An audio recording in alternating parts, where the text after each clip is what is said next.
Hi and welcome back to the cottage. Today I am pondering the question of what makes life feel or seem comfortable, makes a person feel content in their life, and does their mindset affect their perception of that?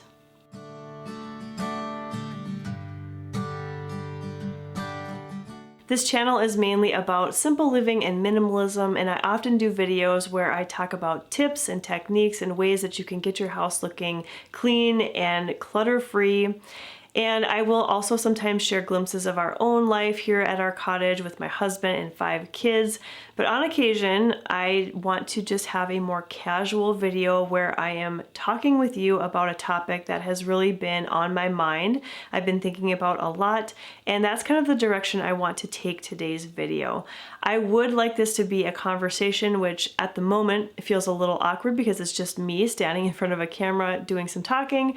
But I would really appreciate it if after you've watched this video, you could go down to the comments and leave me some feedback about what your takeaway is from this topic, and then we can kind of have that dialogue back and forth. That will make it feel like more of a conversation to me, and I would really, really like that a lot. So what happened was, a few weeks ago, we were sitting at church listening to our pastor deliver his message, and he was talking about how as a society here in the United States of America, we have become a people who are more apt to be consumers or collectors instead of contributors, and how the divide between those two things has really played a huge part in the downfall or, problems that have been happening here in our society. And I really agreed with basically everything that he was saying. I think it is so very true, but I also wonder if this is something that has just recently happened through time, or if it's actually always been there and we're just becoming more aware of it. And so this thought has kind of hijacked my mind here over the past few weeks, and I've been thinking about it a lot. And I've come to the conclusion for myself that I think that a person's comfort or contentment that they have is going to affect their ability of how much they want to consume and how much they want to contribute. So there's this comfort level kind of in the middle, and then there's these two things on the side. And the way that we decide which way we're going to go is based on our comparison. So a whole bunch of C's there. Comfort or contentment. You've got the consumers, you've got the contributors, and then you are comparing and deciding how much of each you're going to do. So I was thinking back to my own childhood, because I do believe that our ability to compare with others really happens. It's an innate thing that happens with humans. It's something that we all have within us, and it's even present at childhood. And I was thinking back to a time when I was a little girl. My mom did this brownie experiment on us. Now, I don't know if she even remembers that she did this. I'll have to ask her next time I see her. But what she did was she made up a pan of brownies, and my mom was great about not giving us extra sugar when we were young kids. This was a big treat. She said, "Girls," I have 2 sisters and myself, so the 3 of us, "Girls, we're going to have a treat. Come sit at the table." We all sat down. She told us we were going to have brownies. All 3 of us were extremely happy. We felt extremely content in that moment that we were going to get these brownies. And she then cut them up and offered us each a plate. But the trick of this experiment was that she had cut the brownies into 3 very different sizes. One brownie was very small, another was a regular sized portion, and then the third was this gigantic portion. So she put the brownies on the plates and she slid them to us, and the 3 of us immediately began comparing. We looked left, we looked right, and we saw who had the biggest brownie. It was immediately apparent. Now, for my sister who got the extra large size brownie, she was still content. She had the most. But myself, I was given the smallest brownie. And of course, I piped up and said, "Wait a second, this doesn't seem fair. I have such a small brownie. These guys have bigger brownies. What's going on here?" Well, obviously I failed that experiment. I compared, and because I had less than, I was no longer content. I wasn't happy that I was still getting some brownie anymore.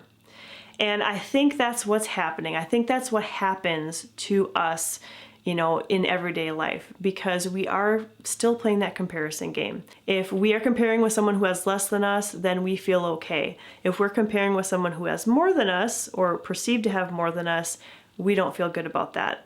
I call it comparing up. So if we're here in the middle, we're the middle of the road, you know, feel like just kind of a typical middle America type of person.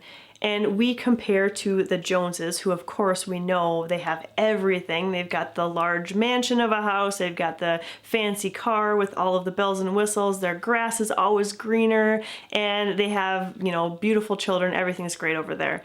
If we compare with the Joneses, if we compare up, we are constantly going to want more to try to get to that level. And we fixate on that. We focus our attention on that comparing up. But we could also compare down. So here again, here's middle America. We could also compare down and see that there are people that have less than us. But what we do when we compare down is we just give it a quick glance. A quick glance, we see we have more than them, and so we don't think about it. We feel happy that we have more than them. And if we were to really think about that, maybe we would be more apt to be contributors, because we would see, oh, I'm comparing, I have more, I have something to offer, I will contribute. But because we are comparing up and seeing that they have more, we are more apt then to consume or want more, to collect more, to get to this higher level. And that's just a comparison here on American soil. If we were to take this more worldwide and look at this on a global level, we would recognize that, you know, I've seen the statistic that if we make $50,000 per year, that person has more wealth than, I think it's 99% of the rest of the entire world. 99% of the world, we have more than at just that, you know, would be considered kind of a small amount of wealth in the United States. And that's just crazy. It just really puts into perspective how many simple things that we actually do take for granted, some basic things. We have safe places to live, we have access to healthy food and clean water and clothing, but yet at times when we compare up, we still don't feel content, even though we have those basic needs met. And then about a week after listening to this sermon, I came across an infographic. I was scrolling through Facebook and I saw this graphic that had a map of the United States. And on the top it said something along the lines of the amount of money needed to live a comfortable life in the United States. And each state had a little dollar figure inside of it. If I can find that infographic, I will share it here as a visual. But I'm embarrassed to admit that as soon as I saw this graphic, my eye darted quickly to the state of Minnesota, which is where we live, and then I started running the calculation and comparing that number to the number of dollars that we make each year, and comparing, and coming back with the information that, whoa, we make less than half of that number. And for a split second, just a little split second, I got that feeling like, oh, you know, we're not doing so good. Even though I know that we are perfectly content and happy and very truly blessed with our lives. Because I compared up for that moment, I felt bad. Now, I was really curious about this because this kind of threw me off. And so I went to the comment section to see what people were saying. And it was truly divided, almost 50-50 on the comments, that half of the people were saying, you know, this is so true. It's so difficult to live a comfortable life. We, you know, can barely make ends meet. We're living paycheck to paycheck because housing is so expensive or groceries are so expensive. Inflation is crazy. And that was this camp. And then on the other hand, there were people that were saying something is off about this graphic. There's no way, because we make less than this. We feel perfectly fine. You know, what's the deal here? And I was kind of in this camp.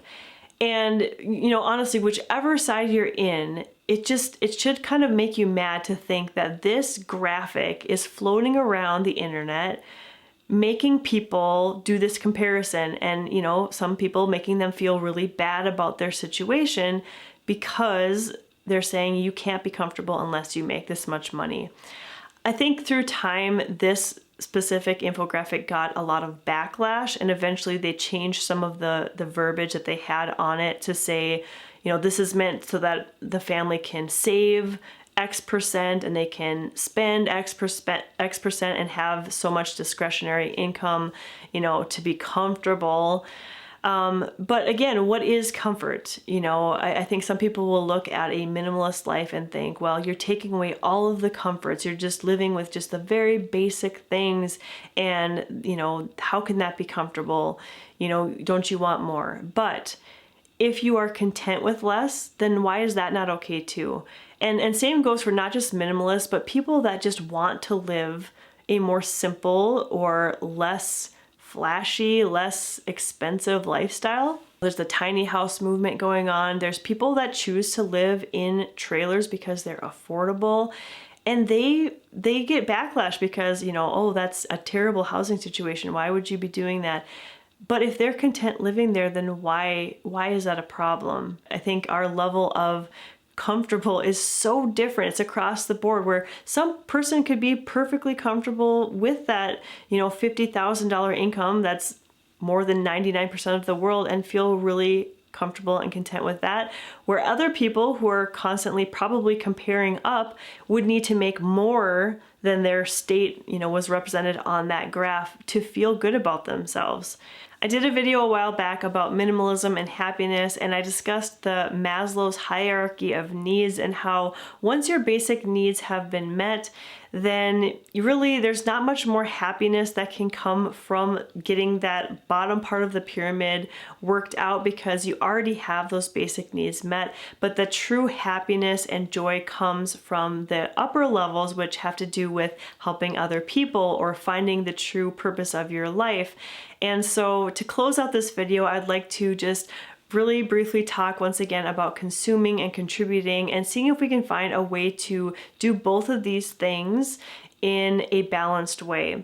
And so I truly believe that once a person is content in their life, which by the way is not the same thing as feeling comfortable in your life, and so you're not going to find this from an infographic or from somebody telling you that you're doing a great job. This is something that needs to come from within. It's a mindset, it's a spirituality of recognizing that you're living the life that you were meant to live. And once you find that place of contentment, then you can be both a consumer and a contributor in a very honest way, because I do believe as human beings, we are meant to do both. We're going to have to consume things. We also should always be contributing things. And so you've heard the phrase that comparison is the thief of joy. And I think that's only true if you are comparing up. If you're comparing up to someone who has more than you, perceived more than you, or something better than you, it can really steal that joy away and make you feel terrible about your situation. But if you compare down and you recognize and are content in your own life that you have more to give and you offer up that contribution, then that can really be an expander of joy. And so contentment, I think, is the key here. Again, please leave your comments in the comment section so we can have a discussion about this.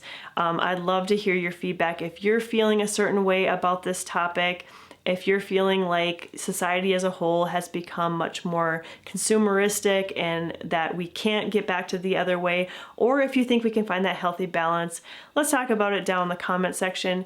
Thank you so much for watching today's video, and I hope that you'll stop by the cottage again really soon.